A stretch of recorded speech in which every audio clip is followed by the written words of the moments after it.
ಎಲ್ಲರಿಗೂ ಚಾನೆಲ್ಗೆ ಸ್ವಾಗತ. ನಿಮ್ಮನ್ನು ಕೇಳಿದ್ದೆ ನನ್ನ ಚಾನೆಲ್ ಅಲ್ಲಿ ಯಾವ ತರದ ವಿಡಿಯೋಗಳನ್ನ ನೀವು ನೋಡೋದಕ್ಕೆ ಇಷ್ಟಪಡ್ತೀರಾ ಅಂತ ಹೇಳಿ. ಹಾಗೇನೆ ಕೇಳಿದಾಗ ನಿಮ್ಮಲ್ಲಿ ಬಂದಂತ ಉತ್ತರ ಏನು ಅಂದ್ರೆ ಮೀಲ್ ಪ್ರೆಪ್ ಅಂಡ್ ಪ್ಲಾನ್ ಬಗ್ಗೆ ವಿಡಿಯೋನ ಮಾಡಿ ಅಂತ ಹೇಳಿ. ಹಾಗಂದ್ರೆ ಏನು ಅಂತ ಕೇಳಿದ್ರೆ ಒಂದು ವಾರಕ್ಕೆ ಆಗುವಂತಹ ಅಡಿಗೆ ತಿಂಡಿ ಏನಿರುತ್ತಲ್ಲ ಇದಕ್ಕೆ ಸಂಬಂಧಪಟ್ಟ ಹಾಗೆ ಹೇಗೆ ತಯಾರಿಗಳನ್ನ ಮಾಡ್ಕೋಬಹುದು ಅಂತ ಹೇಳಿ. ಈ ತಯಾರಿಗಳು ಬರೀ ಕೆಲ್ಸಕ್ಕೆ ಹೋಗುವಂತ ಮಹಿಳೆಯರಿಗೆ ಮಾತ್ರ ಅವಶ್ಯಕತೆನಾ, ಬೇರೆಯವ್ರಿಗೆ ಇಲ್ವಾ ಅಂತ ಕೇಳಿದ್ರೆ ಪ್ರತಿಯೊಬ್ಬರಿಗೂ ಅವಶ್ಯಕತೆ ಅಂತ ನಾನು ಹೇಳೋದಕ್ಕೆ ಇಷ್ಟಪಡ್ತೀನಿ. ನೀವು ಕೆಲ್ಸಕ್ಕೆ ಹೋಗ್ತೀರಾ ಅಥವಾ ಮನೇಲಿ ಇರ್ತೀರಾ ಅಥವಾ ವರ್ಕ್ ಫ್ರಮ್ ಹೋಮ ಯಾವುದೇ ತರದ್ ಇರ್ಬೋದು, ಗೃಹಿಣಿ ಆಗಿರ್ಬೋದು, ಈ ಪ್ರೆಪ್ ಅಂಡ್ ಪ್ಲಾನ್ ಮಾಡ್ಕೊಳ್ಳೋದ್ರಿಂದ ನಿಮ್ಗೆ ಸಾಕಷ್ಟು ಅಡ್ವಾಂಟೇಜ್ ಇದೆ. ಹಾಗೇನೆ ಬಿಡುವಿನ ಸಮಯ ಸಿಗ್ತಿಲ್ಲ ಅಂತ ಕೊರಗೋರ್ಗೆ ಬಿಡುವಿನ ಸಮಯ ಸಿಗುತ್ತೆ. ನೀವೇನಾರೋ ಹೊಸ ಹಾಬಿ ಇರ್ಬೋದು, ಕೆಲಸ ಇರ್ಬೋದು, ಇನ್ನೇನೇ ಮಾಡ್ಬೇಕು ಅಂತ ನೀವು ಆಲೋಚಿಸಿದ್ರೆ ಅದಕ್ಕೆ ಈ ಪ್ರಿಪ್ರೇಷನ್ ಮತ್ತೆ ಪ್ಲಾನ್ ಮಾಡೋದು ಹೆಲ್ಪ್ ಮಾಡುತ್ತೆ. ಇಲ್ಲಿ ನಾನು ಏನ್ ಮಾಡ್ಕೊಳ್ತೀನಿ ಅಂತ ಹೇಳೋದಕ್ಕೆ ಅಷ್ಟು ಪ್ರಯತ್ನ ಪಡೋದಕ್ಕೆ ಹೋಗೋದಿಲ್ಲ. ಯಾಕೆ ಅಂತಂದ್ರೆ ಇದುವರೆಗೂ ನನ್ನ ಚಾನಲ್ ನಲ್ಲಿ ವಿಡಿಯೋಗಳು ನೋಡಿದ್ರೆ ನಾನು ಏನ್ ಮಾಡ್ತಿರ್ತೀನಿ ಅನ್ನೋದನ್ನ ಆಗಲೇ ನಿಮ್ ಜೊತೆ ಹಂಚ್ಕೊಂಡಾಗಿದೆ. ಅಫ್ಕೋರ್ಸ್ ನಾನು ಏನ್ ಮಾಡ್ತೀನಿ ಅನ್ನೋದು ಕೆಲವೊಂದು ಮಧ್ಯೆ ಮಧ್ಯೆ ಶೇರ್ ಮಾಡ್ಕೊಳ್ತಾ ಹೋಗ್ತೀನಿ. ಆದ್ರೆ ತುಂಬಾ ಜನಕ್ಕೆ ಉಪಯೋಗಕ್ಕೆ ಬರೋ ಹಾಗೆ ಯೋಚನೆ ಮಾಡಿ ಕೆಲವೊಂದು ವಿಷಯಗಳನ್ನ ಇಲ್ಲಿ ನನ್ನ ಜೊತೆ ಹಂಚ್ಕೊಳ್ತೀನಿ. ಮೋಸ್ಟ್ಲಿ ನಿಮ್ಮಲ್ಲೆಲ್ಲ ಪ್ರಶ್ನೆಗಳು ಕೇಳ್ತಿರ್ಬೋದು, ಕಾಮೆಂಟ್ ಮಾಡ್ತಿರ್ಬೋದು. ಇದೆಲ್ಲದನ್ನು ಒಂದು ಗಮನದಲ್ಲಿ ಇಟ್ಕೊಂಡು ನಿಮ್ಗಳಿಗೆ ಅನುಕೂಲ ಆಗೋ ಹಾಗೆ ಒಂದು ವಿಡಿಯೋನ ಮಾಡಬೇಕು ಅಂತ ಹೇಳಿ ಉದ್ದೇಶ. ಈ ಪ್ರೆಪ್ ಅಂಡ್ ಪ್ಲಾನ್ ಅಂತ ಬಂದಾಗ ಮೊಟ್ಟ ಮೊದಲನೇದಾಗಿ ವಿಷಯನ ನಾವು ಕನ್ಸಿಡರ್ ಮಾಡಬೇಕಾಗಿರೋದು ಇದು ಸೀಸನಲ್ ಫ್ರೂಟ್ಸು, ವೆಜಿಟೇಬಲ್ಸು, ಕಾಳುಗಳು ಇದೆಲ್ಲದೂ ಕೂಡ ಇನ್ಕ್ಲೂಡ್ ಆಗಿರೋ ಹಾಗೆ ನಮ್ಮ ಒಂದು ಪ್ಲಾನ್ ಇರ್ಬೇಕಾಗುತ್ತೆ. ಇಲ್ದಿದ್ರೆ ನಮ್ಗೆ ಸರಿಯಾದ ಪೋಷಕಾಂಶ ಸಿಗೋದಿಲ್ಲ. ಅದನ್ನೆಲ್ಲ ಗಮನದಲ್ಲಿ ಇಟ್ಕೊಂಡು ಅಡಿಗೆಗಳನ್ನ ಮಾಡ್ತಾ ಹೋಗ್ಬೇಕಾಗತ್ತೆ. ಈಗ ಅವರೆಕಾಳಿನ ಕಾಲ, ಮೆಂತ್ಯ ಸೊಪ್ಪು ಸಿಗ್ತಾ ಇದೆ, ಹಾಗೇನೆ ಮೂಲಂಗಿ ಸಿಗುತ್ತೆ, ಚಳಿಗಾಲದ ತರಕಾರಿಗಳು ಅಂತ ಹೇಳ್ಬೋದು ಇವೆಲ್ಲವೂ ಕೂಡ. ಹಾಗೇನೆ ಹೂಕೋಸ್ ಇರ್ಬೋದು, ಎಷ್ಟೊಂದು ತರಕಾರಿ ಚಳಿಗಾಲಕ್ಕೆ ಸಂಬಂಧಪಟ್ಟಾಗೆ ತರಕಾರಿಗಳು ಸಾಕಷ್ಟು ಸಿಗ್ತಾ ಇದೆ. ಚಳಿಗಾಲ ಹೋಗ್ತಿದೆ, ಬೇಸಿಗೆಗಾಲ ಬರ್ತಿದೆ, ಆದ್ರೂ ಇನ್ನು ನಾವು ಆ ಒಂದು ತರಕಾರಿಗಳನ್ನೇ ಕಾಣ್ತಾ ಇದೀವಿ ಅಂತ ಹೇಳ್ಬೋದು. ಒಂದು ಟ್ರಾನ್ಸಿಷನ್ ಪೀರಿಯಡ್ ಅಲ್ಲಿ ಇದೀವಿ, ಆದ್ರೂ ನಾವೇನು ಪೂರ್ತಿಯಾಗಿ ನಾವೇನು ಚಳಿಗಾಲದಿಂದ ಹೊರ ಹೋಗಿಲ್ಲ. ಈ ತರದ ತರಕಾರಿಗಳು, ಹಣ್ಣುಗಳು, ಕಿತ್ಲೆ ಹಣ್ಣು, ದ್ರಾಕ್ಷಿ ಇದೆಲ್ಲವೂ ಕೂಡ, ಪೈನಾಪಲ್ ಇದೆಲ್ಲವೂ ಕೂಡ ಯಥೇಚ್ಛವಾಗಿ ಸಿಗುತ್ತೆ, ಪಪ್ಪಾಯ, ಇದನ್ನೆಲ್ಲ ಗಮನದಲ್ಲಿ ಇಟ್ಕೊಂಡು ನಾವು ಪ್ರೆಪ್ ಅಂಡ್ ಪ್ಲಾನ್ ಮಾಡ್ತಾ ಹೋಗ್ಬೇಕಾಗತ್ತೆ. ಹಾಗೇನೆ ಅವರೆಕಾಳು ಕಾಲ ಅಂದ ತಕ್ಷಣ ಮೊಟ್ಟ ಮೊದಲನೇ ಪ್ರಿಪ್ರೇಷನ್ ವಾರದಲ್ಲಿ ಅಥವಾ ಚಳಿಗಾಲ ಮುಗಿಯೋವರೆಗೂ ಮಾಡ್ಕೋಬಹುದು. ಹಾಗೇನೆ ತುಂಬಾನೇ ರುಚಿಯಾಗಿರುವಂಥದ್ದು ಅಂದ್ರೆ ಅವರೆಕಾಳನ್ನ ತಂದು ಬಿಡಿಸಿಟ್ಕೊಳ್ಳುವಂಥದ್ದು. ಒಂದು ಎಷ್ಟು ಕ್ವಾಂಟಿಟಿ ನಿಮ್ಗೆ ಆಗುತ್ತೆ, ಉದಾಹರಣೆಗೆ 1 kg ಇರ್ಬೋದು, 2 kg ಇರ್ಬೋದು, ಬಟ್ ತಂದು ಬಿಡಿಸಿ ನೀವು ಫ್ರೀಜರ್ ಅಲ್ಲಿ ಇಟ್ಕೊಂಡಾಗ ಏನಾಗುತ್ತೆ ಅಂದ್ರೆ ವಾರ ಪೂರ್ತಿ ನಿಮ್ಗೆ ಏನಾರು ಒಂದು ಅವರೆಕಾಳಿನ ಅಡಿಗೆ ಮಾಡೋದಕ್ಕೂ ಸಹಾಯ ಆಗುತ್ತೆ. ಹಾಗೇನೆ ಚಳಿಗಾಲದಲ್ಲಿ ಅವರೆಕಾಳು ತಿನ್ಬೇಕು, ನಮಗೆ ಆರೋಗ್ಯಕ್ಕೆ ಒಳ್ಳೇದು, ಚರ್ಮಕ್ಕೆ ಸಾಕಷ್ಟು ಎಣ್ಣೆ ಅಂಶನ ಕೊಡುತ್ತದು, ಡ್ರೈನೆಸ್ ನ ಅವಾಯ್ಡ್ ಮಾಡಿಸುತ್ತೆ. ಹಾಗಾಗಿ ಅವರೆಕಾಳನ್ನ ಬಿಡಿಸಿ ನೀವು ಫ್ರೀಜರ್ ಅಲ್ಲಿ ಇಟ್ಕೊಂಡಾಗ ತುಂಬಾನೇ ಸಹಾಯ ಆಗುತ್ತೆ. ಉಪ್ಪಿಟ್ಟಿರ್ಬೋದು, ರೊಟ್ಟಿ ಇರ್ಬೋದು, ಅಥವಾ ಪಲಾವ್ ಇರ್ಬೋದು, ಬಾತಿಗೆ ಹಾಕೋದಿರ್ಬೋದು, ಅಥವಾ ಸಾಂಬಾರ್ ಜೊತೆ ಮಿಕ್ಸ್ ಮಾಡ್ತೀರಾ, ಹುಳಿ ಮಾಡ್ತೀರಾ, ಅಥವಾ ಅವರೆಕಾಳು ಸಾರು ಮಾಡ್ತೀರಾ, ಎಷ್ಟು ವೆರೈಟಿ. ಹಾಗೇನೆ ಒಂದು ವಾರಕ್ಕೆ ತಯಾರಿ ಮಾಡ್ಕೋಬೇಕು ಅಂತಂದ್ರೆ ಅಡಿಗೆಗಳಿಗಿಂತಲೂ ಸ್ನ್ಯಾಕ್ಗಳಿಗೆ ತುಂಬಾ ಗಮನ ಕೊಡೋದು ಇಂಪಾರ್ಟೆಂಟ್ ಅಂತ ನನಗೆ ಅನ್ಸುತ್ತೆ. ಅಫ್ಕೋರ್ಸ್ ತರಕಾರಿ ಕಟ್ ಮಾಡ್ಕೊಳ್ಳೋದು, ಕಾಯಿ ತುರಿದಿಟ್ಕೊಳ್ಳೋದು ಇದೆಲ್ಲದೂ ಕೂಡ ಅಷ್ಟೇ ಮುಖ್ಯ ಆಗ್ತಾ ಹೋಗುತ್ತೆ. ಆದ್ರೆ ಸ್ನ್ಯಾಕ್ ಐಟಮ್ಸ್ ನ ಸ್ವಲ್ಪ ಪುರ್ಸೊತ್ತಾಗಿದ್ದಾಗ ಯೋಚನೆ ಮಾಡಿ ಇಟ್ಕೊಳ್ಳೋದು ತುಂಬಾ ಒಳ್ಳೇದು. ಅದ್ರಲ್ಲೂ ನಾವೇನು ಎಣ್ಣೆ ಕರ್ದಿರೋಂಥ ಪದಾರ್ಥಗಳು ಬೇಡ. ಇವತ್ತಿನ ದಿವಸ ಬರೀ ವೆಯ್ಟ್ ಲಾಸ್ ಜರ್ನಿಲಿರೋರು ಅಥವಾ ಡಯಾಬಿಟಿಕ್ ಪೇಷಂಟ್ಸು ಅಥವಾ ಇನ್ಯಾವುದೇ ಕಾಯಿಲೆಯಿಂದ ಬಳಲ್ತಿರೋರು ಮಾತ್ರ ಡಯಟ್ ಫುಡ್ ತಿನ್ಬೇಕಾಗಿಲ್ಲ. ನಾವೆಲ್ಲರೂ ಆರೋಗ್ಯವಾಗಿರ್ಬೇಕು. ಹಾಗೇನೆ ಯಾವುದೇ ರೀತಿ ಮುಂದೆ ಫ್ಯೂಚರ್ ಅಲ್ಲಿ ತೊಂದರೆಗೆ ಒಳಗಾಗಬಾರ್ದು ಅಂತಿದ್ರೆ ಎಲ್ಲರೂ ಕೂಡ ಕರೆದಿರೋ ಪದಾರ್ಥ ಅವಾಯ್ಡ್ ಮಾಡೋದು, ಸಾಕಷ್ಟು ಕಡಿಮೆ ಪ್ರಮಾಣದಲ್ಲಿ ತಿನ್ನೋದು, ಹಾಗೇನೆ ಜಂಕ್ ಫುಡ್ ತಿಂದೇ ಇರೋದು, ಹೊರಗಿಂದ ತಿಂಡಿ ತೀರ್ಥಗಳನ್ನ ತರದೇ ಇರೋದು, ತಿಂಗಳಲ್ಲಿ 1-2 ಸರಿ ಓಕೆ, ಆದ್ರೆ ವಾರ ಪೂರ್ತಿ ಸಾಧ್ಯವಾದಷ್ಟು ಮನೆಯಲ್ಲೇ ತಯಾರಿಸಿರುವಂತ ಸ್ನ್ಯಾಕ್ಗಳನ್ನ ತಿನ್ನೋದು ಮುಖ್ಯ ಆಗುತ್ತೆ. ಆ ತರದ್ದು ಒಂದು ಸ್ನ್ಯಾಕ್ ಐಟಮ್ ಏನಂದ್ರೆ ಅವಲಕ್ಕಿ ಪುರಿನ ಒಗ್ಗರಣೆ ಹಾಕಿಟ್ಬಿಟ್ರೆ ತುಂಬಾನೇ ಸಲೀಸು. ಕಾಫಿ ಜೊತೆಗೋ ಟೀ ಜೊತೆಗೋ ಒಂದು ಬೌಲಲ್ಲಿ ಒಂದ್ ಸ್ವಲ್ಪ ತಿಂದ್ರೆ ತುಂಬಾನೇ ಒಂಥರ ರಿಫ್ರೆಶಿಂಗ್ ಆಗಿರುತ್ತೆ. ಹಾಗೇನೆ ಇವಾಗ ಕಾಫಿ ಟೈಮ್ ಆಗ್ತಾ ಇದೆ, ಹಶ್ವಾಗ್ತಿದೆ, ತಿನ್ನಕ್ಕೆ ಏನಿದೆ ಅಂತ ಡಬ್ಬಿ ಹುಡುಕಾಡೋ ಅವಶ್ಯಕತೆನೂ ಇರೋದಿಲ್ಲ. ಅವಲಕ್ಕಿ ಪುರಿ ಒಗ್ಗರಣೆ ಹಾಕಿದ್ದು ರೆಡಿ ಇರುತ್ತೆ, ಒಂದು ಬೌಲ್ ತಿನ್ಬೋದು. ಹಾಗೇನೆ ಸೀಡ್ಸ್ ಗಳೆಲ್ಲ ತಿನ್ನೋದು ತುಂಬಾನೇ ಆರೋಗ್ಯಕ್ಕೆ ಮುಖ್ಯ ಅಂತ ನಮಗ್ ಗೊತ್ತಿದೆ. ಇವತ್ತಿನ ದಿವಸ ಮಾರ್ಕೆಟ್ ಅಲ್ಲಿ ಸುಲಭವಾಗಿ ಕುಂಬಳಕಾಯಿ ಬೀಜ ಇರ್ಬೋದು, ಸೂರ್ಯಕಾಂತಿ ಬೀಜ ಇರ್ಬೋದು, ಅಥವಾ ಎಷ್ಟೊಂದು ವೆರೈಟಿ ಸಿಗುತ್ತೆ ನಿಮಗೆ, ಮಿಕ್ಸ್ಚರೇ ಸಿಗುತ್ತೆ, ಫ್ಲಾಕ್ಸ್ ಸೀಡ್ಸ್ ಇರ್ಬೋದು, ಚಿಯಾ ಸೀಡ್ಸ್ ಎಲ್ಲದೂ ಕೂಡ ಸುಲಭವಾಗಿ ಸಿಗುತ್ತೆ. ಹಾಗೇನೆ ರೋಸ್ಟ್ ಮಾಡಿ ಕೂಡ ಇಟ್ಟಿರ್ತಾರೆ, ಸ್ವಲ್ಪ ಉಪ್ಪಿನ ಜೊತೆ ಸೇರಿಸಿ. ಎಲ್ಲವೂ ಸಿಕ್ತಿದ್ದಾಗ ಆ ಥರದ ಬೀಜಗಳನ್ನ ಮನೇಲಿ ತಂದಿಟ್ಕೊಂಡು, ಹಾಗೇನೆ ಯಾವುದೇ ರೀತಿ ಸಕ್ಕರೆ ಬೆಲ್ಲ ಬಳಸದೆ ಖರ್ಜೂರ ಜೊತೆಗೆ ಒಂದು ಉಂಡೆ ತಯಾರಿಸೋದಿರ್ಬೋದು ಅಥವಾ ಒಂದು ಬರ್ಫಿ ರೂಪದಲ್ಲಿರ್ಬೋದು. ಇದು 2 ಸ್ನ್ಯಾಕ್ಗಳಾಯ್ತು. ಹಾಗೇನೆ ಮಖಾನ ಅಂತೂ ಇವಾಗ ಎಲ್ಲರಿಗೂ ಸಾಕಷ್ಟು ಚಿರಪರಿಚಿತವಾಗಿರುವಂಥದ್ದು. ಮುಂಚೆ ಆದರೆ ನಮಗೆ ಗೊತ್ತಿರ್ತಿಲ್ಲ, ಬರೀ ನಾವು ಪ್ರಸಾದ ರೂಪದಲ್ಲೇ ಅದನ್ನ ನೋಡ್ತಾ ಇದ್ವಿ. ಆದರೆ ಇವತ್ತು ದಿವಸ ಮಖಾನ ಆರಾಮಾಗಿ ಸಿಗತ್ತೆ ಎಲ್ಲ ಕಡೆ. ಅದನ್ನ ತಗೊಂಡ್ಬಂದು ಅದನ್ನ ಸ್ವಲ್ಪ ತುಪ್ಪನ ಹಾಕಿ, ತುಪ್ಪ ದೇಹಕ್ಕೆ ತುಂಬ ಒಳ್ಳೇದು, ಒಳ್ಳೆ ಫ್ಯಾಟು, ತಿನ್ನಲೇಬೇಕಾದಂಥದ್ದು.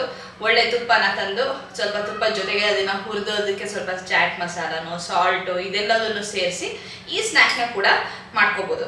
ಈ 3 ಸ್ನ್ಯಾಕ್ ಐಟಮ್ಸ್ನ ನಾನು ನಿಮಗೆ ಮಾಡಿ ತೋರಿಸ್ತೀನಿ. ಇದು 3 ನೀವು ರೆಡಿ ಮಾಡಿ ಇಟ್ಕೊಂಡ್ರೆ ಒಂದು ವಾರದಲ್ಲಿ ಸಾಕಷ್ಟು ನಿಮಗೆ ಸ್ನ್ಯಾಕ್ಸ್ಗಳು ಸಿಕ್ಕಾಗತ್ತೆ. ಇದಲ್ಲದೇನೆ ಇನ್ಯಾವುದನ್ನಾರು ಆ್ಯಡ್ ಮಾಡ್ಬೋದಾ? ಖಂಡಿತ ಕಾಮೆಂಟ್ ಸೆಕ್ಷನಲ್ಲಿ ಬರ್ತಿಳಿಸಿ. ನಾನಿಲ್ಲಿ ಪ್ರಿಪ್ರೇಷನ್ನ 2 ದಿವಸ ಮಾಡಿಕೊಂಡೆ. ಮೊದಲನೇ ದಿವಸ ಕೆಲವೊಂದು ಸ್ನ್ಯಾಕ್ಸ್ಗಳನ್ನ ಮಾಡಿಕೊಂಡೆ. ಹಾಗೆ 2ನೇ ದಿವಸ ಇನ್ನು ಕಾಳುಗಳನ್ನು ನೆನೆಸೋದು ಇರ್ಬೋದು ಅಥವಾ ಬೇಯಿಸಿ ಯಾವುದನ್ನು ನೀವು ಫ್ರೀಸರಲ್ಲಿ ಫ್ರೀಸ್ ಮಾಡಿ ಇಟ್ಕೋಬೋದು, ಆ ಥರದ ಪ್ರಿಪ್ರೇಷನ್ಗಳನ್ನು ತೋರಿಸಿದ್ದೀನಿ. ಒಂದೇ ದಿವಸದಲ್ಲಿ ಮಾಡೋದಕ್ಕಾಗಲಿಲ್ಲ, ಯಾಕೆ ಅಂತಂದರೆ ದಿನನಿತ್ಯದ ಕೆಲಸಗಳು ಕೂಡ ಇರುತ್ತಲ್ಲ. ಹಾಗಾಗಿ ಈಗ ನಾನು ಅವಲಕ್ಕಿ ಪುರಿಗೆ ಒಗ್ಗರಣೆ ಹಾಕ್ತೀನಿ. ಎಲ್ಲರಿಗೂ ಗೊತ್ತಿರೋವಂಥದ್ದೇ, ಆದರೆ ಇದು ನನ್ನ ಪ್ರೆಪ್ ಆ್ಯಂಡ್ ಪ್ಲ್ಯಾನಿನ ಪಾರ್ಟ್ ಆಗಿರೋದ್ರಿಂದ ತೋರಿಸ್ತಾ ಇದ್ದೀನಿ. ಈ ಒಗ್ಗರಣೆಯಲ್ಲೂ ಕೂಡ ನೀವು ಸಾಕಷ್ಟು ವೇರಿಯೇಷನ್ನ ಕೊಡ್ಬೋದು. ಅಂದರೆ ಉದಾಹರಣೆಗೆ ಬರೀ ಚಾಟ್ ಮಸಾಲ ಜೊತೆಗೆ, ಇಲ್ಲ ನಮ್ಮ ಟಿಪಿಕಲ್ ಸ್ಟೈಲ್ ಏನಿದೆಯಲ್ಲ, ಅರಿಶಿನ, ಅಚ್ಕಾರದ ಪುಡಿ ಅದನ್ನೆಲ್ಲ ಹಾಕಿ ಕರ್ಬೇವಿನ ಸೊಪ್ಪನ್ನು ಹಾಕಿ ಆ ಥರ ಕೂಡ ಮಾಡಿಟ್ಕೋಬೋದು. ಇಲ್ಲ ಅಂತಂದರೆ ಬರೀ ಅರಿಶಿನದಲ್ಲಿ ಒಗ್ಗರಣೆ ಮಾಡಿಕೊಂಡು ನೀವು ಅದನ್ನು ತಿನ್ನೋ ಟೈಮ್ನಲ್ಲಿ ಅದಕ್ಕೆ ಸಣ್ಣಗೆ ಹೆಚ್ಚಿದ ಈರುಳ್ಳಿ, ಟೊಮ್ಯಾಟೊ ಈ ಥರ ಸೇರಿಸ್ಕೊಂಡು ಮಂಡಕ್ಕಿಗೆ ಜೊತೆಗೆ ಮಾಡ್ಕೋತೀವಲ್ಲ, ಅಥವಾ ಪುರಿ ಅಂತ ಏನಂತಾರಲ್ಲ, ಅದೇ ಥರ ಅವಲಕ್ಕಿ ಪುರಿ ಜೊತೆ ಕೂಡ ಮಾಡ್ಕೋಬೋದು. ಕೆಲವ್ರಿಗೆ ಅನಿಸ್ಬೋದು ಅವಲಕ್ಕಿ ಪುರಿ ಸ್ವಲ್ಪ ಗಟ್ಟಿ ಇರುತ್ತೆ ಅಂಥೇಳಿ. ಹಾಗೇನಿಲ್ಲ, ಸರಿಯಾದ ಕಡೆ ನೋಡಿ ತೊಗೊಂಡ್ರೆ ನಿಮಗೆ ಅದು ಕೂಡ ಚೆನ್ನಾಗಿ ಗರಿಗರಿಯಾಗಿ ಹಗುರವಾಗಿರುತ್ತೆ. ಇಲ್ಲಿ ನಾವು ಅವಲಕ್ಕಿ ಮನೇಲಿರೋ ಅವಲಕ್ಕಿನ ಕರೆದು ಪುರಿ ತಯಾರು ಮಾಡ್ಕೋತೀವಲ್ಲ, ಅದನ್ನೂ ಕೂಡ ಮಾಡ್ಕೋಬೋದು. ಆದರೆ ಅದರಲ್ಲಿ ಕರಿಯೋದ್ರಿಂದ ಎಣ್ಣೆ ಅಂಶ ಜಾಸ್ತಿ ಆಗುತ್ತಲ್ವ. ಅದ್ರ ಬದಲು ನಿಮಗೆ ಹೊರಗಡೆ ಸುಲಭವಾಗಿ ಚೆನ್ನಾಗಿ ಹುರಿದಿರೋ ಅಂಥದ್ದೇ ಸಿಗುತ್ತೆ, ಅದನ್ನು ಕೂಡ ನೀವು ಬಳಸ್ಕೊಂಡು ಮಾಡ್ಬೋದು. ಇಲ್ಲಿ ಒಗ್ಗರಣೆಗೆ ನಾನು ಮೊದಲನೇದಾಗಿ ಕಡಲೆ ಬೀಜನ ಚೆನ್ನಾಗಿ ಹುರ್ಕೊಂಡಿದ್ದೀನಿ ಗರಿ ಆಗೋ ಹಾಗೆ. ಅದಾದಮೇಲೆ ಹೆಚ್ಚಿಟ್ಟಂತಹ ಕೊಬ್ಬರಿ, ಹಾಗೆಯೇ ಕರಿಬೇವಿನ ಸೊಪ್ಪು ಒಣಗಿಸಿದ್ದು ಇದ್ದರೆ ನೀವು ಅದನ್ನು ಹಾಕಿದ್ರೆ ಬೇಗ ಗರಿಯಾಗುತ್ತೆ. ಆಮೇಲೆ ಪುರಿ ಜೊತೆ ಸೇರಿದಾಗ ಚೆನ್ನಾಗಿ ಅದು ಪುಡಿಯಾಗಿ ವೇಸ್ಟ್ ಆಗೋದು ಕೂಡ ಕಡಿಮೆ ಆಗುತ್ತೆ. ಕಡೆಯದಾಗಿ ಒಲೆನ ಆಫ್ ಮಾಡಿಕೊಂಡು ನಾನು ಅದಕ್ಕೆ ಹುರುಗಡ್ಲೆ ಮತ್ತು ಅಚ್ಕಾರದ ಪುಡಿ, ಹಾಗೆ ಸ್ವಲ್ಪ ಅರಿಶಿನ ಮತ್ತು ಒಂದು ಸ್ವಲ್ಪ ಉಪ್ಪನ್ನು ಸೇರಿಸ್ಕೊಂಡಿದ್ದೀನಿ. ನೀವೇನಾದರೂ ಮಂಡಕ್ಕಿಗೆ ಅಂದರೆ ಪುರಿಗೆ ಏನಾದ್ರು ನೀವು ಮಾಡ್ತೀರಾ ಅಂದರೆ ಉಪ್ಪು ಹಾಕೊಳ್ಳೋ ಅವಶ್ಯಕತೆ ಇರಲ್ಲ. ಸಾಮಾನ್ಯವಾಗಿ ಅದರಲ್ಲೇ ಉಪ್ಪಿರುತ್ತೆ, ಬೇಕು ಅನಿಸಿದ್ರೆ ಆಮೇಲೆ ಹಾಕೋಬೋದು. ಆದರೆ ಅವಲಕ್ಕಿಲಿ ಉಪ್ಪೇನಿರೋದಿಲ್ಲ ಅಲ್ವಾ, ಹಾಗಾಗಿ ನಾನು ಅದನ್ನಿಲ್ಲಿ ಒಗ್ಗರಣೆಗೆ ಹಾಕ್ಕೊಂಡಿದ್ದೀನಿ. ಯಾಕೆಂದರೆ ಚೆನ್ನಾಗಿ ಅದು ಎಲ್ಲ ಕಡೆಗೂ ಹರಡ್ಕೊಳ್ಳುತ್ತೆ ಅಂಥೇಳಿ. ಈಗ ಒಗ್ಗರಣೆ ರೆಡಿಯಾಗಿದೆ. ಪೂರಿನ ಸೇರಿಸಿ ಚೆನ್ನಾಗಿ ಕಲಿಸ್ಕೊಂಡ್ರೆ ಎಲ್ಲ ಕಡೆಗೂ ಒಗ್ಗರಣೆ ಇದೆಲ್ಲ ಸೇರಿಕೊಳ್ಳುತ್ತೆ. ಅಲ್ಲಿಗೆ ಇದು ಸ್ನ್ಯಾಕ್ ಐಟಮು ರೆಡಿ ಆಗುತ್ತೆ. ಇದು ನೀವು ಮಾಡಿದ ತಕ್ಷಣ ಡಬ್ಬಿಗೆ ಹಾಕಿಡೋದಕ್ಕೆ ಹೋಗಬೇಡಿ. ಇನ್ನೊಂದು ತಟ್ಟೆಗೋ ಅಥವಾ ಅಗಲವಾಗಿರೋ ಬೇಸನ್ಗೋ ಹಾಕಿ ಅದನ್ನು ಆರೋದಕ್ಕೆ ಬಿಟ್ಬಿಡಿ. ಬಿಸಿ ಇದ್ದಾಗ ನೀವು ಡಬ್ಬಿ ಒಳಗೆ ಹಾಕಿಟ್ಬಿಟ್ರೆ ಅದು ಮತ್ತೆ ಮೆತ್ತಗಾಗಿ ಹೋಗ್ಬಿಡುತ್ತೆ. ಚೆನ್ನಾಗಿ ಆರಿದ್ಮೇಲೆ, ಅಂದರೆ ಅದು ರೂಮ್ ಟೆಂಪ್ರೇಚರಿಗೆ ಬಂದಮೇಲೆ ನೀವು ಒಂದು ಗಟ್ಟಿಯಾದ ಮುಚ್ಚಳ ಇರೋವಂಥ ಸ್ಟೀಲ್ ಡಬ್ಬಿಗೆ ಹಾಕಿಟ್ರೆ ಗರಿಯಾಗಿರುತ್ತೆ, ವಾರ ಪೂರ್ತಿ ಬರುತ್ತೆ. ಈಗ ಇನ್ನೊಂದು ಸ್ನ್ಯಾಕ್ ಐಟಮ್ ಏನು ಮಾಡ್ತೀನಿ ಅಂದರೆ ಸೀಡ್ಸ್ಗಳು, ಅಂದರೆ ಕುಂಬಳ ಬೀಜ ಇರ್ಬೋದು ಅಥವಾ ಸೂರ್ಯಕಾಂತಿ ಬೀಜ, ಫ್ಲ್ಯಾಕ್ಸ್ ಸೀಡು ಅಥವಾ ಅಗಸೆ ಬೀಜ, ಇದೆಲ್ಲದು ಏನು ಬರುತ್ತಲ್ಲ, ಇದ್ರದ್ದೊಂದು ಮಿಕ್ಸ್ಚರ್ ನನ್ನ ಹತ್ರ ಇದೆ. ನೀವು ಮಾರ್ಕೆಟ್ನಲ್ಲಿ 55 ಗ್ರಾಮು ಹಾಗೆ ಸಪ್ರೇಟಾಗಿ ಕೂಡ ತೊಗೋಬೋದು. ಈಗ ನಾನೇನು ಒಂದು ಪ್ಯಾಕೆಟ್ ತೋರಿಸಿದ್ನಲ್ಲ, ಆ ಥರದ್ದು ಮಿಕ್ಸ್ಚರ್ ಸಿಗುತ್ತಲ್ಲ, ಅದನ್ನು ಕೂಡ ತೊಗೋಬೋದು. ನೀವು ಇದೇ ಬ್ರ್ಯಾಂಡ್ನೇ ಹುಡ್ಕೊಂಡು ಹೋಗಬೇಕು ಅಂತ ಏನಿಲ್ಲ. ನಿಮಗೆ ಬೇಕಾಗಿರುವಂತಹ ಕುಂಬಳಕಾಯಿ ಬೀಜ, ಸೂರ್ಯಕಾಂತಿ ಬೀಜ, ಅಗಸೆ ಬೀಜ, ಹಾಗೆಯೇ ಇನ್ನೊಂದು ಯಾವ ಬೀಜ ಇತ್ತು, ಒಟ್ಟಿನಲ್ಲಿ 4 ಥರದ ಮಿಶ್ರಣ ಇತ್ತು. ಅದನ್ನು ನೀವು ಬಳಸಿದ್ರೆ ಆಗತ್ತೆ. ಅದನ್ನು 55 ಗ್ರಾಮೋ 100 ಗ್ರಾಮೋ ತಂದ್ಕೊಂಡು ಬಳಸಿದ್ರೆ ಸಾಕಾಗತ್ತೆ. ನೀವೇನು ಅದಕ್ಕೋಸ್ಕರನೇ ಇದೇ ಬ್ರ್ಯಾಂಡಿಂದು ಇದೇ ಮಿಕ್ಸ್ಚರ್ ತೊಗೊಳಕ್ಕೆ ಹೋಗಬೇಕು ಅಂತ ಏನಿಲ್ಲ. ಒಟ್ಟಿನಲ್ಲಿ ನಮಗೆ ಈ ಸೀಡ್ಸ್ಗಳು ತಿನ್ನೋದು ಒಳ್ಳೆಯದು ನಮ್ಮ ಆರೋಗ್ಯಕ್ಕೆ ಅಂತ ನಮಗೆಲ್ಲರಿಗೂ ತುಂಬ ಚೆನ್ನಾಗಿ ಗೊತ್ತಾಗಿದೆ. ಹಾಗಾಗಿ ಅದನ್ನು ಹೇಗೆ ಈ ಥರ ಒಂದು ಸ್ನ್ಯಾಕ್ ಐಟಮ್ ಥರ ಅಥವಾ ಒಂದು ಪ್ರೋಟೀನ್ ಬಾರ್ ಥರ ಹೇಗೆ ಮಾಡ್ಕೊಳ್ಳೋದು. ಪ್ರೋಟೀನ್ ಅಂತಂದರೆ ಬೀಜದಲ್ಲಿ ಕೂಡ ಸಾಕಷ್ಟು ಪ್ರೋಟೀನ್ನ ಅಂಶ ಇರುತ್ತಲ್ವ. ಹಾಗಾಗಿ ಒಂದು ರೀತಿ ಪ್ರೋಟೀನ್ ಬಾರ್, ಪ್ರೋಟೀನ್ ಪೌಡ್ರೇ ಹಾಕಬೇಕು ಅಂತ ಏನಿಲ್ಲ. ಯಾಕೆಂದರೆ ಎಲ್ಲರ ಮನೆಯಲ್ಲೂ ಪ್ರೋಟೀನ್ ಪೌಡ್ರು ಇಲ್ಲದೇ ಇರ್ಬೋದು. ನಾನು ಇದನ್ನು ಈ ಖರ್ಜೂರ ಏನಿತ್ತಲ್ಲ ಅದನ್ನೆಲ್ಲ ಚೆನ್ನಾಗಿ ಬೀಜನ ತೆಕ್ಕೊಂಡು ಒಳ್ಳೆ ಕ್ವಾಲಿಟಿ ಖರ್ಜೂರನ ತೊಗೊಳ್ಳಿ. ಅದ್ರ ಬೀಜ ಎಲ್ಲ ತೆಗೆದು ಅದನ್ನು ನಾನು ಮಿಕ್ಸರ್ನಲ್ಲಿ ಸ್ವಲ್ಪ ಹಾಗೆ ಓಡಿಸ್ಕೊಂಡೆ, ಅಂದರೆ ಮೆತ್ತಗಾಗೋ ಅಷ್ಟು. ಆಮೇಲೆ ಅದನ್ನು ಈ ಬೀಜಗಳ ಮಿಶ್ರಣ ಏನಿತ್ತಲ್ಲ ಅದನ್ನು ಕೂಡ ಒಂಚೂರು ತರಿಯಾಗಿ ಮಾಡ್ಕೊಂಡಿದ್ದೀನಿ. ಜಾಸ್ತಿ ಅದನ್ನು ಪೌಡ್ರ್ ಮಾಡ್ಕೊಂಡಿಲ್ಲ, ಅಗಿಬೇಕು ಬಾಯಿಗೆ ಸಿಗಬೇಕು ಅಂಥೇಳಿ ಹಾಗೆ ಅರ್ಧಂಬರ್ಧ ತರಿ ಮಾಡ್ಕೊಂಡಿದ್ದೀನಿ. ನಂತರ ಆ ಒಂದು ಖರ್ಜೂರದ ಪೇಸ್ಟ್ ಥರ ಏನಿತ್ತಲ್ಲ ಅದಕ್ಕೇನು ನೀರಾಗಲಿ ಎಣ್ಣೆ ಆಗಲಿ ತುಪ್ಪ ಆಗಲಿ ಏನೂ ಸೇರಿಸ್ಕೊಂಡಿಲ್ಲ ನಾನು. ಸಾಫ್ಟ್ ಆಗಿರೋ ಖರ್ಜೂರ ನಿಮಗೆ ಸಿಗುತ್ತೆ ಮಾರ್ಕೆಟಲ್ಲಿ, ಅದು ಬೀಜ ಇರೋವಂಥದ್ದನ್ನೇ ತೊಗೊಂಡು ಬೀಜನ ತೆಗೆದು ನಾನು ಮಾಡ್ಕೊಂಡಿದ್ದು. ಅದ್ರ ಜೊತೆಗೆ ಚೆನ್ನಾಗಿ ಇದು ಏನು ಸೀಡ್ಸ್ಗಳೆಲ್ಲ ಇತ್ತಲ್ಲ ಅದನ್ನು ಸ್ವಲ್ಪ ಕಲಿಸ್ಕೊಂಡು ಸ್ವಲ್ಪ ಕೈಗೆ ಕೆಲಸ ಕೊಡೋ ಅಂಥದ್ದು ಅದನ್ನು ಚೆನ್ನಾಗಿ ಮಿಕ್ಸ್ ಮಾಡಿಕೊಂಡೆ.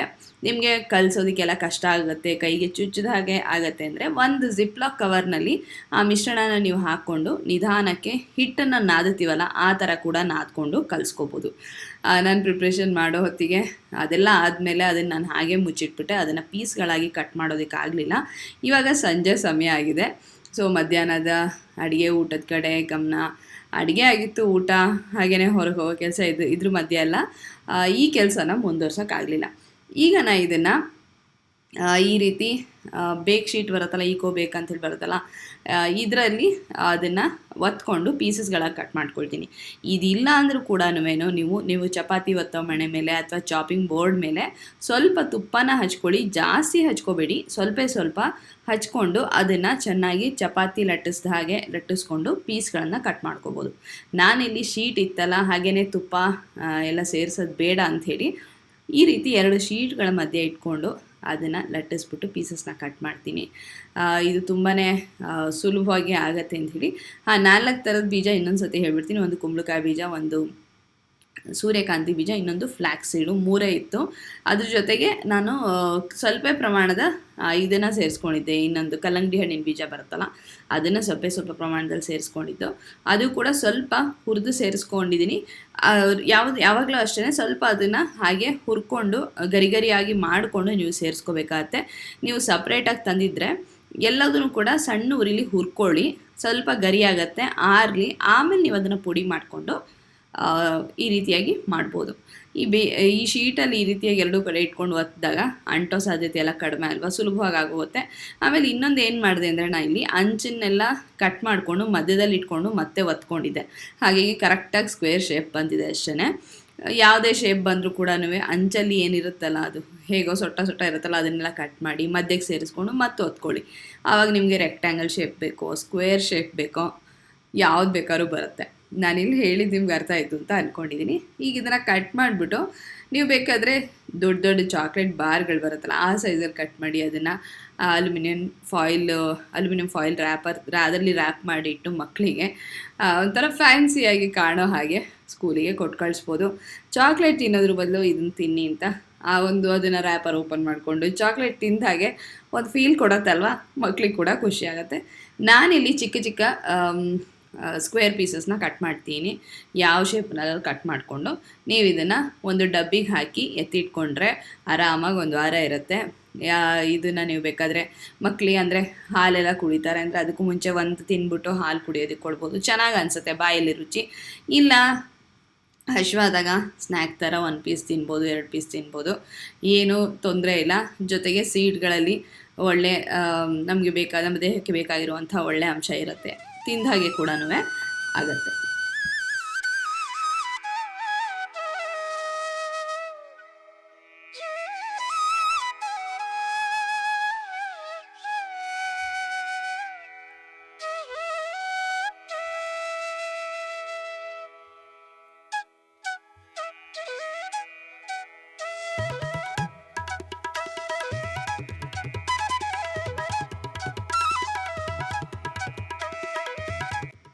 ಈ ವಾರಕ್ಕೆ ನಾನು ಇನ್ನೊಂದು ಮುಖ್ಯವಾದ ತಯಾರಿ ಏನು ಮಾಡ್ಕೋಬೇಕಾಗಿರೋದು ಅಂದರೆ ಬೆಣ್ಣೆನ ಕಾಯಿಸಿ ತುಪ್ಪನ ಮಾಡಬೇಕಾಗಿತ್ತು. ನಾನು ಬೆಣ್ಣೆನ ಅಕ್ಷಯಕಲ್ಪದೇನು ಬರುತ್ತಲ್ಲ ಅವ್ರದ್ದು ತರಿಸಿದ್ದೆ, ಅದನ್ನು ಕಾಯಿಸ್ಬಿಟ್ಟು ತುಪ್ಪನ ಮಾಡ್ತೀನಿ. ಇದು ಹೆಚ್ಚು ಕಡಿಮೆ 1 kg ಅಷ್ಟು ಬೆಣ್ಣೆನ ಕಾಯಿಸ್ತಾ ಇದ್ದೀನಿ. ಅದ್ರದ್ದು ತುಪ್ಪ ಅದು ರೆಡಿ ಆಗುತ್ತೆ. ಈ ಬೆಣ್ಣೆ ಕಾದು ತುಪ್ಪ ಆಗಿ ರೆಡಿ ಆಗುತ್ತೆ. ಹಾಗೆಯೇ ಇನ್ನೊಂದು ಸ್ನ್ಯಾಕ್ ಐಟಮ್ನ ಮಾಡ್ಕೊಳ್ಳೋಣ ಅಂಥೇಳಿ ಬಾಣಲೆನ ಇಟ್ಟಿದ್ದೀನಿ. ಅದೇನು ಅಂತಂದರೆ ಮಖಾನ ಬರುತ್ತಲ್ಲ, ಇದೇನು ತಾವರೆ ಬೀಜದ ಬರುತ್ತಲ್ಲ, ಇದನ್ನ ಸ್ವಲ್ಪ ತುಪ್ಪದಲ್ಲಿ ಹುರಿದು ಇದ್ರ ಜೊತೆಗೆ ಸ್ವಲ್ಪ ಚಾಟ್ ಮಸಾಲ ಇದೆಲ್ಲದನ್ನು ಸೇರಿಸ್ಕೊಂಡು ಇದು ಕೂಡ ಒಂದು ಸ್ನ್ಯಾಕ್ ಐಟಮ್ನ ನೀವು ರೆಡಿ ಮಾಡಿ ಇಟ್ಕೋಬೋದು. ಇದು ಕೂಡ ತುಂಬ ಆರೋಗ್ಯಕ್ಕೆ ಒಳ್ಳೆಯದು. ಡಯಟ್ ಮಾಡ್ತೀರಾ, ವೆಯ್ಟ್ ಲಾಸ್ ಜರ್ನಿಲಿದ್ದೀರಾ ಅಂತಂದರೆ ಹೇಳಿ ಮಾಡಿಸಿರೋ ಅಂಥದ್ದು. ಹಾಗೆಯೇ ತಿನ್ನೋದು ಕೂಡ ತುಂಬಾ ಇದು ಮಜವಾಗಿರುತ್ತೆ ಅಂತ ಹೇಳ್ಬೋದು. ತುಪ್ಪ ಕಾದು ಎಲ್ಲ ಆದಮೇಲೆ ಈಗ ತುಪ್ಪನ ಹಾಕಿ ಇದಕ್ಕೆ ಮಾಡ್ತಾ ಇದ್ದೀನಿ. ಆದರೆ ಇದು ಹಿಂದಿನ ಸತಿ ಕಾಯಿಸಿದ ತುಪ್ಪ, ಈಗಲ್ಲ, ಈಗಿನ್ನು ಅದು ಕಾದು ಇವಾಗಿನ್ನು ಬಿಸಿ ಬಿಸಿಯಾಗಿದೆ, ಅದನ್ನು ಹಾಕೋಕ್ಕಲ್ಲ. ಹಳೇದೇನಿತ್ತಲ್ಲ ಅದು ಸ್ವಲ್ಪ ತುಪ್ಪ ಇತ್ತು, ಅದನ್ನು ಹಾಕ್ಕೊಂಡು ಮಾಡ್ತಾಯಿದ್ದೀನಿ. ಇದನ್ನು ಹುರಿತಾ ಇರಬೇಕು, ಅಷ್ಟೇ ಕೆಲಸ. ಸ್ವಲ್ಪ ಸಮಯ ತೊಗೊಳತ್ತೆ. ಒಲೆ ಊರಿನ ಮೀಡಿಯಮ್ ಫ್ಲೇಮು ಅಥವಾ ಸಿಮ್ನಲ್ಲಿ ಇಟ್ಕೊಂಡು ಸ್ವಲ್ಪ ಹೊತ್ತು ನಿಧಾನಕ್ಕೆ ಹುರಿತಾ ಇರಬೇಕು. ಇದು ಗರಿ ಗರಿ ಆಗುತ್ತೆ. ಎಲ್ಲಿ ತನಕ ಹುರಿಬೇಕು ಅಂದರೆ ಕೈಯಲ್ಲಿ ಅದನ್ನು ನಾವು ಹೀಗೆ ಪ್ರೆಸ್ ಮಾಡಿದ್ರೆ ಪುಡಿ ಪುಡಿ ಆಗಬೇಕು. ಅಷ್ಟು ಗರಿ ಗರಿ ಆಗದಿದ್ರೆ ನಮಗೆ ಇದು ತಿನ್ನಬೇಕಾದ್ರೆ ಚೆನ್ನಾಗಿ ಅನಿಸೋದಿಲ್ಲ. ಮೆತ್ತಗಿದ್ದಾಗಲೂ ಕೂಡ ಹಾಗೆ ಕೂಡ ತಿನ್ಬೋದು, ಆದರೆ ಗರಿ ಗರಿ ಆಗಿದ್ದರೆ ಏನೋ ಒಂಥರ ಪಾಪ್ಕಾರ್ನ್ ಥರ ಅದೆಲ್ಲ ಫೀಲ್ ಕೊಡುತ್ತಲ್ವ, ಅದು ಮಕ್ಳಿಗೆ ಕೂಡ ತಿನ್ನೋದಕ್ಕೆ ಇಷ್ಟ ಆಗುತ್ತೆ. ಇದಕ್ಕೆ ನೀವು ಮೇಲ್ಗಡೆ ಪೆಪ್ಪರ್ ಪೌಡ್ರು ಅಥವಾ ಚಾಟ್ ಮಸಾಲ ಅಥವಾ ಸ್ವಲ್ಪ ಅಮ್ಚೂರ್ ಪೌಡ್ರು, ಸ್ವಲ್ಪ ಪೆಪ್ಪರ್ ಪೌಡ್ರು, ಹಾಗೆಯೇ ಸ್ವಲ್ಪ ಏನಾದ್ರು ಒಂದು ಚಿಟಿಕೆ ಅರಿಶಿನ, ಈ ಒಗ್ಗರಣೆಗೆ ಹಾಕಿದ್ವಲ್ಲ ಆ ಥರ ಕೂಡ ನೀವು ಸಾಕಷ್ಟು ವೇರಿಯೇಷನ್ಸ್ ಜೊತೆಗೆ ಅಂದರೆ ಬೇರೆ ಬೇರೆ ಫ್ಲೇವರ್ಸ್ಗಳನ್ನ ಇದಕ್ಕೆ ನೀವು ಸೇರಿಸ್ಕೊಂಡು ಟ್ರೈ ಮಾಡ್ಬೋದು.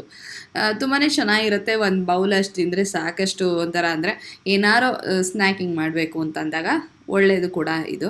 ಅಂಥ ಟೈಮಿಗೆ ಕರೆಕ್ಟಾಗಿರುತ್ತೆ. ಈಗ ಇದನ್ನು ಚೆನ್ನಾಗಿ ಹುರಿದು ತಯಾರು ಮಾಡಿಟ್ಕೊಂಡಿದ್ದೀನಿ. ಈಗ ಒಂದೇ ಒಂದು ಚಮಚಷ್ಟು ತುಪ್ಪನ ಮೇಲೆ ಹಾಕ್ತಾಯಿದ್ದೀನಿ. ಯಾಕೆ ಅಂತಂದರೆ ಇದಕ್ಕೆ ನಾನು ಚಾಟ್ ಮಸಾಲಾನ ಹಾಕ್ಕೊಳ್ತೀನಿ.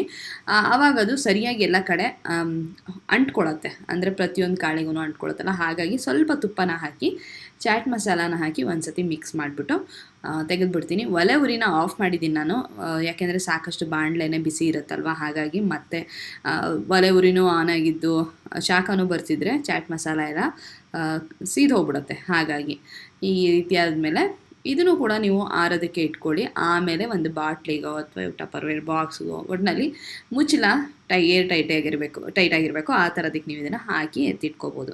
ನೋಡಿ, ಇಷ್ಟು ಗರಿ ಗರಿ ಆಗಿರುತ್ತೆ. ಕೈಯಲ್ಲಿ ಹೀಗಂದರೆ ಪುಡಿ ಪುಡಿಯಾಗಿ ಹೋಗುತ್ತೆ. ತುಂಬಾ ಚೆನ್ನಾಗಿರುತ್ತೆ ಸ್ನ್ಯಾಕಿಂಗ್ಗೆ. ಇದು ಕೂಡ ಕಾಫಿ, ನೀವು ಟೀ ಟೈಮಲ್ಲಿ ಒಂದು ಬೌಲಷ್ಟು ತಿಂದರೆ ಚೆನ್ನಾಗಿರುತ್ತೆ. ಅಥವಾ ಏನೋ ಸುಮ್ಮನೆ ಬಾಯಾಡಿಸ್ಬೇಕು ಅನ್ಬೇಕಾದ್ರೆ ಇದನ್ನು ತಿನ್ನೋಕ್ಕೆ ಕೂಡ ಚೆನ್ನಾಗಿರುತ್ತೆ. ಮಾಡಿಟ್ಕೊಂಡ್ರೆ ವಾರ ಪೂರ್ತಿ ಯೋಚನೆ ಇರೋದಿಲ್ಲ ಸ್ನ್ಯಾಕಿಂಗಿಗೆ. ಇನ್ನೊಂದು ಮುಖ್ಯವಾದ ಕೆಲಸ ಏನು ಈ ವಾರಕ್ಕೆ ನನಗೆ ತಯಾರಿ ಮಾಡ್ಕೋಬೇಕಾಯ್ತು ಅಂದರೆ ಹಸಿರು ಮೆಣಸಿನ್ಕಾಯಿ ಇರುತ್ತಲ್ಲ, ಇದನ್ನು ತೊಟ್ಟನ್ನು ತೆಗೆದು ಕ್ಲೀನಾಗಿ ಒಂದು ಕಂಟೈನರ್ಗೆ ಹಾಕಿ ಕೆಳಗಡೆ ಒಂದು ಟಿಶ್ಯೂ ಪೇಪರೋ ಅಥವಾ ಒಂದು ಟವಲನ್ನು ಇಟ್ಬಿಟ್ಟು ಟೈಟಾಗಿ ಮುಚ್ಚಿ ಫ್ರಿಜ್ಜಲ್ಲಿ ಇಟ್ಟರೆ ಆರಾಮಾಗಿ ನಿಮಗೆ ವಾರ ಪೂರ್ತಿ ಏನು 15 ದಿವಸನೂ ಇರುತ್ತೆ, ಹಾಳಾಗೋದಿಲ್ಲ. ನಾನು ಈ ಮೆಣಸಿನ್ಕಾಯಿನ ಸಾಮಾನ್ಯ ಕೆಲವರು, ಎಲ್ಲರೂ ಅಲ್ಲ, ಕೆಲವರು ಸ್ವಲ್ಪ ಉಪ್ಪು ಜೊತೆಗೆ ಪೇಸ್ಟ್ ಮಾಡಿ ಇಟ್ಕೊಂಡ್ಬಿಡ್ತಾರೆ. ಬಟ್ ನಂಗೆ ಅದು ಇಷ್ಟ ಆಗೋದಿಲ್ಲ. ಅದರದ್ದು ಒಂದು ಖಾರ, ಒಂದು ಘಮ ಏನಿರುತ್ತಲ್ಲ ಅದು ಹೊಟ್ಟೋಗ್ಬಿಡುತ್ತೆ. ಇದು ನಾನು ರಾತ್ರಿ ಮಲಗೋಕ್ಕೆ ಮುಂಚೆ ಮಾಡ್ತಾಯಿದ್ದೀನಿ. ನನಗೆ ನೆನಪಾಯಿತು ಇದೊಂದು ಕೆಲಸ ಇದೆ, ಮಾಡ್ಕೊಂಬಿಟ್ರೆ ನಾಳೆಗೆ ಉಳಿದಿದ್ದು ಯಾವುದಿದೆಯೋ ಆ ಪ್ರಿಪ್ರೇಷನ್ನ ತೋರಿಸ್ಬೋದು ಅಂಥೇಳಿ. ಹಾಗಾಗಿ ಮಲಗೋಕ್ಕೆ ಮುಂಚೆ ಸರಿ ಇದನ್ನು ಮಾಡಿ ಮುಗಿಸೋಣ ಅಂಥೇಳಿ ಮಾಡ್ತಾಯಿದ್ದೀನಿ. ತೊಟ್ಟೆಲ್ಲ ತೆಗಿಯೋದ್ರಿಂದ ಬೇಗ ಕೊಳತೋಗಲ್ಲ. ಉಪ್ಪಾಕಿ ರುಬ್ಬಿ ಪೇಸ್ಟ್ ಥರ ಮಾಡಿಟ್ಕೋತಾರೆ ಅಂತ ಹೇಳ್ತಾಯಿದ್ದೆ. ಅದು ನನಗೇನೋ ಇದ್ರದ್ದೊಂದು ಫ್ರೆಶ್ನೆಸ್ಸು, ಆ ಖಾರ ಎಲ್ಲ ಹೊಟ್ಟೋಗುತ್ತೆ ಅಂತ ಅನಿಸುತ್ತೆ. ಆಮೇಲೆ ಕೆಲವು ಸತಿ ನಾವು ಎಲ್ಲ ಕಡೆಯಲ್ಲೂ ಪೇಸ್ಟನ್ನು ಹಾಕೋದಕ್ಕೆ ಆಗೋದಿಲ್ಲ. ಕೆಲವು ಸತಿ ಮೆಣಸಿನ್ಕಾಯಿನ ಹೆಚ್ಚಿಬಿಟ್ಟು ಒಗ್ಗರಣೆಗೆ ಹಾಕಿದ್ರೇನೆ ಚೆನ್ನಾಗಿರುತ್ತೆ ಅಂತ ಅನಿಸುತ್ತೆ. ಅಂಥ ಟೈಮಲ್ಲಿ ಈ ರೀತಿಯಾಗಿ ಸ್ಟೋರ್ ಮಾಡಿಕೊಂಡ್ರೆ ಯೂಸ್ಫುಲ್ ಆಗುತ್ತೆ ಅನಿಸುತ್ತೆ. ಜಾಸ್ತಿ ಮೆಣಸಿನ್ಕಾಯಿ ಅಂತ ಎಲ್ಲ ಪೇಸ್ಟ್ ಮಾಡಿ ಇಟ್ಕೊಂಡ್ಬಿಟ್ರೆ ನಮಗೆ ಹಾಗೇ ಹಾಕಬೇಕು ಅಂತಂದಾಗ ಮತ್ತೆ ಅಂಗಡಿಗೆ ಹೋಗ್ತಾ ಇರೋದಕ್ಕಾಗಲ್ಲ. ಹಾಗಾಗಿ ನಾನು ಪೇಸ್ಟ್ನ ತಯಾರಿಸ್ಕೊಳ್ಳೋದಿಲ್ಲ. ಅಥವಾ ನೀವು ಒಂದು ಅರ್ಧ ಪೇಸ್ಟ್ನ ಮಾಡಿಕೊಂಡು ಅರ್ಧನ ಹಾಗೆ ಇಟ್ಕೊಂಡು ಅದು ಕೂಡ ಟ್ರೈ ಮಾಡ್ಬೋದು. ಬಟ್ ನನಗೇನೋ ಇದು ವರ್ಕ್ ಆಗುತ್ತೆ. ಈ ರೀತಿ ಒಂದು ಟಿಶ್ಯೂ ಪೇಪರ್ನ ಹಾಕಿ ಕ್ಲೀನಾಗಿ ತೊಟ್ಟನ್ನು ತೆಗೆದು ಆ ಬಾಕ್ಸ್ ಒಳಗೆ ಹಾಕಿ ಮುಚ್ಚಿಟ್ಬಿಟ್ರೆ ಆರಾಮಾಗಿ ವಾರದಿಂದ 10-15 ದಿವಸದ ತನಕನೂ ಬರುತ್ತೆ. ಉಳಿದ ತಯಾರಿನ ಮಾರನೇ ದಿವಸ ಮಾಡ್ತಾಯಿದ್ದೀನಿ. ಅದರೊಳಗೆ ಮುಖ್ಯವಾಗಿರುವಂಥದ್ದು ಹೆಸರು ಕಾಳನ್ನ ಮೊಳಕೆ ಕಟ್ಟಿ ವಾರದಲ್ಲಿ 1-2 ಸತಿ ಬಳಸೋ ಹಾಗೆ ಮಾಡ್ಕೊಳ್ತಾ ಇರೋದು. 2 ದಿವಸಕ್ಕೆ ಆಗೋಷ್ಟು ಕ್ವಾಂಟಿಟಿ ಕೂಡ ಹಾಕೋಬೋದು. ನಾನಿಲ್ಲಿ ಸ್ವಲ್ಪ ತೋರಿಸ್ತಾ ಇದ್ದೀನಿ. ಇದು ಮೊಳಕೆ ಕಟ್ಟಬೇಕು ಅಂದರೆ ನಿಮಗೆ ಅದಕ್ಕೆ ಬೇಕಾಗಿರುವಂಥ ಪಾತ್ರೆ, ಸಲಕರಣೆಗಳು ಬೇಕು ಅಂಥೇಳಿ ಏನು ಯೋಚನೆ ಮಾಡಬೇಕಾಗಿಲ್ಲ. ನಾನೇನು ಆ ಥರದ್ದು ಯಾವುದು ಬಳಸಲ್ಲ, ಆದರೆ ಮೊಳಕೆ ತುಂಬಾ ಚೆನ್ನಾಗಿ ಬರುತ್ತೆ. ಒಂದು ಪಾತ್ರೆಯಲ್ಲಿ 3-4 ಗಂಟೆಗಳ ಕಾಲ ನೀರಿನಲ್ಲಿ ತೊಳೆದ್ಬಿಟ್ಟು ನೆನೆಸಿಡೋದು. ಅದು ನೆಂದಾದಮೇಲೆ ಅದರಲ್ಲಿರುವಂಥ ನೀರನ್ನೆಲ್ಲ ಬಸ್ಬಿಟ್ಟು ಒಂದು ಸ್ಟೀಲ್ ಡಬ್ಬಿಗೆ ಹಾಕಿ ಟೈಟಾಗಿ ಮುಚ್ಚಲ ಇರೋವಂಥದ್ದು ಹಾಕ್ಬಿಟ್ಟು ಇಟ್ಟರೆ ನಿಮಗೆ ಆರಾಮಾಗಿ ಮೊಳಕೆ ಬರುತ್ತೆ. ಈಗಂತೂ ಬೇಸಿಗೆಗಾಲ ಇನ್ನೇನು ಶುರುವಾಗೇ ಹೋಗ್ಬಿಟ್ಟಿದೆ ಅಂತ ಹೇಳ್ಬೋದು. ಜೋರಾಗೇ ಇದೆ. ಫೆಬ್ರವರಿ ಆದರೂ ಕೂಡ ಬಿಸಿಲು ಫೆಬ್ರವರಿ ಅಲ್ಲ ಮಾರ್ಚ್ ಆದರೂ ಕೂಡ ಬಿಸಿಲು ಜೋರಾಗೇ ಇದೆ. ಹಾಗಾಗಿ ಚೆನ್ನಾಗೇ ಬರುತ್ತೆ. ಬಟ್ಟೆಲಿ ಕಟ್ಟೋದು ಅಥವಾ ಮೊಳಕೆ ಬರೋದಕ್ಕೆ ಅಂತಲೇ ಇವಾಗ ಎಷ್ಟು ಥರದ ಪಾತ್ರೆಗಳು ಬರುತ್ತೆ. ಅದೆಲ್ಲ ಇದ್ದರೆ ಅನುಕೂಲ, ಒಪ್ಕೋತೀನಿ. ಆದರೆ ಎಲ್ಲರ ಮನೇಲೂ ಅದು ಇರೋದಿಲ್ಲ. ಒಂದು ಮೊಳಕೆ ಕಟ್ಟೋಕ್ಕೋಸ್ಕರ ಅದನ್ನು ತೊಗೊಂಬರ್ಬೇಕು ಅಂತೇನಿಲ್ಲ. ಹಿಂದಿನ ಕಾಲದಿಂದನೂ ಅವೆಲ್ಲ ಏನು ತಲೆ ಕೆಡಿಸ್ಕೊಳ್ದೆ ಸುಮ್ಮನೆ ಮನೇಲಿರುವಂಥ ಪಾತ್ರೆಗಳಲ್ಲೇ ಅದನ್ನು ಮಾಡ್ತಿದ್ರು. ಹಾಗೆಯೇ ಅಥವಾ ಆ ಕಾಳು ನೆಂದ ಮೇಲೆ ನೀರನ್ನೆಲ್ಲ ಬಸ್ಬಿಟ್ಟು ಒಂದು ಕಾಟನ್ ಬಟ್ಟೆಲಿ ಟೈಟಾಗಿ ಕಟ್ಬಿಟ್ಟು ಇಡ್ತಾಯಿದ್ರು. ಅಷ್ಟೇ, ಆವಾಗ ಮೊಳಕೆ ತಾನಾಗೆ ಬರ್ತಿತ್ತು. ಈಗ ಇದನ್ನು ನಾನು ನೆನೆಸಿಟ್ಟಿದ್ದೀನಿ ನೀರಲ್ಲಿ. ಒಂದು 3-4 ಅವರ್ಸ್ ಆದಮೇಲೆ ಈ ರೀತಿ ಸ್ಟೀಲ್ ಬಾಕ್ಸಿಗೆ ಹಾಕಿ ಇಟ್ಟಿದ್ದೆ. ಚೆನ್ನಾಗಿ ಈ ರೀತಿಯಾಗಿ ಒಂದೇ ದಿವಸಕ್ಕೆ ಇಷ್ಟು ಮೊಳಕೆ ಬಂದಿತ್ತು. ಈ ಕಾಳು ಜೊತೆಗೆ ನಾನು ಕಾಬೂಲಿ ಚನ್ನ ನೆನೆಸಿದ್ದನ್ನು ನೀವು ನೋಡಿರ್ಬೋದು. ಅದನ್ನು ಕೂಡ ಓವರ್ನೈಟ್ ನೆನೆಸಿದ್ರೆ ನಿಮಗೆ ಮಾರನೇ ದಿವಸ ಬೇಯಿಸ್ಬಿಟ್ಟು ಫ್ರೀಝರಲ್ಲಿ ಫ್ರೀಸ್ ಮಾಡಿ ಇಟ್ಕೊಂಡ್ರೆ ನೀವು ಚೆನ್ನಾಗಿ ಮಾಡ್ತೀರಾ ಅಥವಾ ಅದರೊಳಗೆ ಪುಲಾವ್ ಮಾಡ್ತಾರೆ, ಯಾವುದಕ್ಕಾದರೂ ಸರಿ, ಅದು ಕೂಡ ಒಂಥರ ನಿಮಗೆ ರೆಡಿಯಾಗಿರುತ್ತೆ. ಇದು ಮೊಳಕೆ ಚೆನ್ನಾಗಿ ಬಂದಿತ್ತು. ಇದರಲ್ಲಿ ಕೋಸಂಬರಿ ಮಾಡಿಬಿಡೋಣ ಅಂಥೇಳಿ ಮಾಡ್ತಾಯಿದ್ದೀನಿ. ಮಾರನೇ ದಿವಸ ಒಂದೇ ರಾತ್ರಿಗೇ ಇಷ್ಟು ಚೆನ್ನಾಗಿ ಮೊಳಕೆ ಬಂದಿದೆ. ಬೇಸಿಗೆ ಬಿಸಿಲು ಜೋರಾಗಿದೆ ಅಲ್ವಾ, ಹಾಗಾಗಿ ಇದಕ್ಕೆ ಸ್ವಲ್ಪ ಕಾಯಿ ತುರಿನ ಹಾಕ್ಕೊಂಡಿದ್ದೀನಿ, ಸ್ವಲ್ಪ ಉಪ್ಪನ್ನು ಹಾಕ್ಕೊಂಡಿದ್ದೀನಿ. ಇದ್ರ ಜೊತೆಗೆ ಸೌತೆಕಾಯಿನ ಸೇರಿಸ್ಕೊತೀನಿ. ನೀವು ಬೇಕಾದರೆ ಕಾಯಿ ತುರಿ, ಉಪ್ಪು, ನಿಂಬೆಹಣ್ಣಿನ ರಸ ಮತ್ತು ಒಂದು ಒಗ್ಗರಣೆ, ಸಾಸಿವೆ, ಹಸಿರು ಮೆಣಸಿನ್ಕಾಯಿ, ಇಂಗಿನ ಒಗ್ಗರಣೆ ಮಾಡಿ ಬರೀ ಕಾಳಿನ ಕೋಸಂಬರಿ ಕೂಡ ಮಾಡ್ಕೋಬೋದು. ನಾನು ಇದ್ರ ಜೊತೆಗೆ ಸ್ವಲ್ಪ ತರಕಾರಿನೂ ಇರಲಿ ಅಂಥೇಳಿ ಸೌತೆಕಾಯಿನ ಹಾಕ್ತಾಯಿದ್ದೀನಿ. ನೀವು ಕ್ಯಾರೆಟ್ನ ಕೂಡ ಹಾಕ್ಕೋಬೋದು. ಎಷ್ಟೊಂದು ನಿಮಗೆ ಇದ್ದೇ ಇದೆ ಆಪ್ಷನ್ಸು. ಇದು ಮಾರನೇ ದಿವಸದ್ದು ನಾನು ನಿಮಗೆ ಕ್ಲಿಪ್ಪನ್ನು ತೋರಿಸಿದೆ. ಈಗ ಇದಕ್ಕೆ ಸೌತೆಕಾಯಿನ ಹೆಚ್ಚಿಟ್ಟಿದ್ನಲ್ಲ ಅದನ್ನು ಹಾಕ್ಕೊಂಡಿದ್ದೀನಿ. ಹಾಗೆಯೇ ಹಸಿರು ಮೆಣಸಿನ್ಕಾಯಿ, ಸಾಸಿವೆ, ಒಗ್ಗರಣೆನ ಹಾಕ್ಕೊಂಡಿದ್ದೀನಿ. ಎಲ್ಲ ಹಾಕಾಗಿದೆ. ಚೆನ್ನಾಗಿ ಕಲಸಿದ್ರೆ ಒಂದು ರುಚಿಯಾಗಿರುವಂಥ ಕೋಸಂಬರಿ ತಯಾರಾಗುತ್ತೆ. ನೀವು ಮೊಳಕೆ ಇಟ್ಟ ಮೇಲೆ ನೀವು ಒಂದು ವಾರ ಪೂರ್ತಿ ಆರಾಮಾಗಿ ಫ್ರಿಜ್ಜಲ್ಲಿ ಇಟ್ಕೊಂಡು ಬಳಸ್ಕೋಬೋದು. ಈ ರೀತಿ ಕೋಸಂಬರಿ ಒಂದೇ ಅಲ್ಲ, ನೀವು ಬೇಕಾದರೆ ಈರುಳ್ಳಿ, ಟೊಮ್ಯಾಟೊ ಎಲ್ಲವನ್ನೂ ಮಸಾಲೆ ತಯಾರು ಮಾಡಿಕೊಂಡು ಇದನ್ನು ಗ್ರೇವಿ ಥರನೂ ಕೂಡ ಮಾಡಿಕೊಂಡು, ಅಂದರೆ ಮೊಳಕೆ ಕಾಳನ್ನು ಬೇಯಿಸ್ಕೊಂಡು ಅದಕ್ಕೆ ಹಾಕಿ ಒಂದು ಚಪಾತಿ ಜೊತೆಗೆ ಸೈಡ್ ಡಿಶ್ ಆಗಿ ಬಳಸ್ಬೋದು. ಎಷ್ಟೊಂದು ರೆಸಿಪಿಗಳನ್ನು ನೀವು ಖಂಡಿತ ಮಾಡ್ಬೋದು. ಸಾರು, ಬಸ್ಸಾರು, ಪಲ್ಯ ಅಂತೂ ಎಲ್ಲರಿಗೂ ಗೊತ್ತಿರೋ ಅಂಥದ್ದೇನೆ. ಅದಲ್ಲದೆ ಹಸಿಯಾಗಿ ತಿನ್ನೋದು ಕೂಡ ತುಂಬ ಒಳ್ಳೆಯದಾಗಿರೋದ್ರಿಂದ ಒಂದು ವಾರದಲ್ಲಿ ಒಂದು ಯಾವ್ದಾರ ಮೊಳಕೆ ಕಾಳನ್ನು ತಿನ್ನಬೇಕು ಅಂತಿದ್ದಾಗ, ಅದರಲ್ಲೂ ಹೆಸರು ಕಾಳು ಸಾಮಾನ್ಯವಾಗಿ ಮಕ್ಕಳು ಎಲ್ಲರಿಗೂ ಇಷ್ಟ ಆಗುವಂಥದ್ದು. ಇದನ್ನು ನೀವು ಒಂದು ರೊಟೀನ್ ಮಾಡಿಟ್ಕೊಂಡ್ಬಿಟ್ರೆ ವಾರದಲ್ಲಿ ಇದನ್ನು ಒಂದು ಮೊಳಕೆ ಬರೋ ಹಾಗೆ ತಯಾರಿ ಮಾಡಿಟ್ಕೊಳ್ತೀನಿ ಅಂತಂದರೆ ನೀವು ತಪ್ಪದೇನೆ ಮೊಳಕೆ ಕಾಳನ್ನು ಆ ವಾರದಲ್ಲಿ ತಿನ್ನೋದಕ್ಕೆ ಸಹಾಯ ಆಗುತ್ತೆ. ಹಾಗೆಯೇ ನಮಗೆ ಪೋಷಕಾಂಶ ಕೂಡ ಸರಿಯಾಗಿ ದೇಹಕ್ಕೆ ಸಿಗುತ್ತೆ. ಇಲ್ಲಿಗೆ ಈ ವಿಡಿಯೋನ ಮುಗಿಸೋ ಸಮಯ ಬಂದಿದೆ. ಈ ವಿಡಿಯೋ ನಿಮಗೆ ಇಷ್ಟ ಆಗಿದೆ ಅಂತ ಅಂದ್ಕೊಳ್ತೀನಿ. ಇಷ್ಟ ಆದರೆ ಖಂಡಿತ ಒಂದು ಲೈಕ್ ಕೊಡೋದನ್ನ ಮರಿಬೇಡಿ. ಹಾಗೆಯೇ ಚಾನಲ್ಗೆ ಹೊಸಬರಾಗಿದ್ದರೆ ಸಬ್ಸ್ಕ್ರೈಬ್ ಮಾಡ್ಕೊಳ್ಳಿ, ಅಥವಾ ಸಬ್ಸ್ಕ್ರೈಬ್ ಮಾಡ್ಕೊಳ್ಳದೆ ನೋಡ್ತೀರಾ ಅಂತಂದರೆ ಖಂಡಿತ ಸಬ್ಸ್ಕ್ರೈಬ್ ಮಾಡ್ಕೊಳ್ಳಿ. ಇಷ್ಟ ಇರ್ತಾ ಸಿಗೋಣ ಇನ್ನೊಂದು ಸುಂದರವಾದ ವಿಡಿಯೋ ಅಥವಾ ವ್ಲಾಗಲ್ಲಿ. ಅಲ್ಲಿವರೆಗೂ ಧನ್ಯವಾದಗಳು.